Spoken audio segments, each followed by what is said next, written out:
লাগিয়ে দিলেন।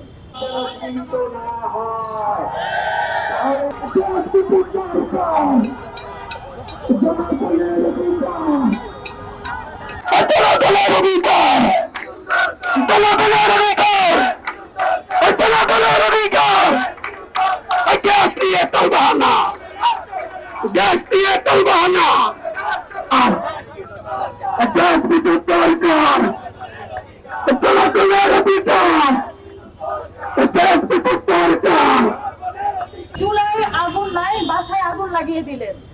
কি ভয়ঙ্কর অবস্থা! বাসায় বাবার ঝগড়া, সময় মতো খাবার পাচ্ছে না, ঘরে অশান্তি করে আপনি কিভাবে শান্তিতে সরকার দায়িত্ব পালন করবেন? এটা প্রশ্ন রইল। আমি বলতে চাচ্ছি, আমার ঘরে খাবার নাই, আমার পেট ঠান্ডা থাকবে না, মাথা ঠান্ডা থাকবে না, অটোমেটিক আপনি আমাকে রাজপথে নিয়ে আসতে বাধ্য করবেন। অতএব আপনারা আমাদের মাথা ঠান্ডা রাখার ব্যবস্থা করেন।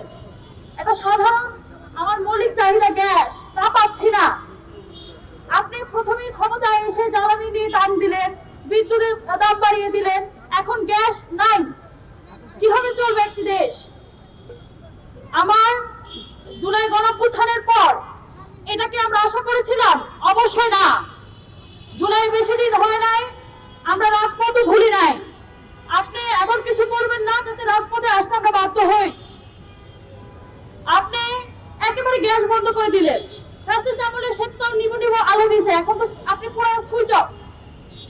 আমি না খেয়ে আসছি, আমার মাথা গরম, এখন উল্টো আমাদের কথা বলে আপনি দোষ দিতে পারবেন না, কারণ আপনি আমার মৌলিক চাহিদা টান দিয়েছেন। আমরা মানব না এভাবে। আমরা অনুরোধ করছি, এখনো আমাদের মৌলিক চাহিদাগুলো নিশ্চিত করুন। আজকে যে প্রোগ্রাম, সেই প্রোগ্রামে একদম স্পষ্ট করে বলতে চাই, ভাই ভীষণ বিপদে আছি, ভীষণ বিপদে আছি।